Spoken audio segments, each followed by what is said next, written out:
গেল শুক্রবার মধ্যরাত থেকে দেশব্যাপী কারফিউ জারি করে সরকার। সরকারের পক্ষ থেকে এরই মধ্যে আইন শৃঙ্খলা পরিস্থিতি নিয়ন্ত্রণে আসার দাবি করা হলেও আরো এক দফা বাড়িয়ে শনিবারও দেওয়া হয়েছে কারফিউ।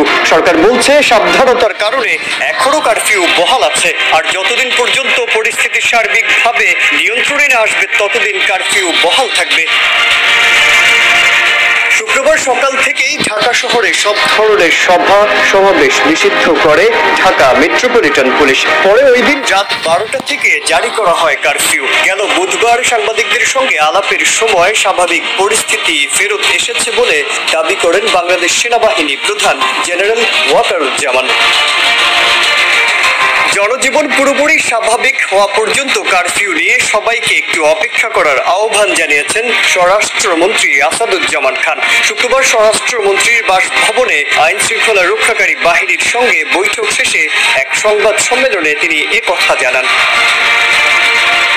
আসাদুজ্জামান খান বলেন, কারফিউ শিথিল করা যায় কিনা তা খতিয়ে দেখছে পুলিশ, বিজিবি ও সেনাবাহিনী। এ সময় আন্দোলনের নামে নৃশংস হত্যাযজ্ঞ হয়েছে বলে স্বরাষ্ট্রমন্ত্রী বলেন, দেশে ক্ষতির দায় কে নেবে? বিএনপি বলছে সহিংসতার মধ্যে তারা নেই। তাহলে কে করেছে?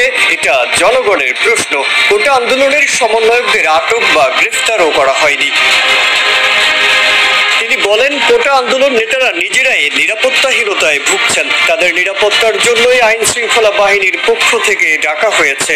জিজ্ঞাসাবাদ শেষে পরবর্তী ব্যবস্থা নেওয়া হবে। কোটা সংস্কার আন্দোলনকে ঘিরে সহিংসতায় দেশের যে ক্ষতি হয়েছে, বিএনপি নেতারা বলছেন এতে তারা জড়িত নন। তাহলে তার দায় কে নেবে?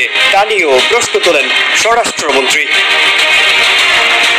কোটা সংস্কার আন্দোলন ঘিরে সারা দেশে সহিংসতার জেরে গেল 19 জুলাই রাত 12টা থেকে সেনাবাহিনী মোতায়েন করে কারফিউ জারি করে সরকার। এ সময় গত শুক্রবার ও শনিবার সাপ্তাহিক ছুটির পর রোববার, সোমবার ও মঙ্গলবার পর্যন্ত 3 দিন নির্বাহী আদেশে সাধারণ ছুটি ঘোষণা করা হয়। প্রায় 17 বছর পর বাংলাদেশে আরেকটি কারফিউ জারির ঘটনা ঘটল। এর আগে 2007 সালে সেনা সমর্থিত তত্ত্বাবধায়ক সরকারের সময় সবশেষ কারফিউ জারি করা হয়।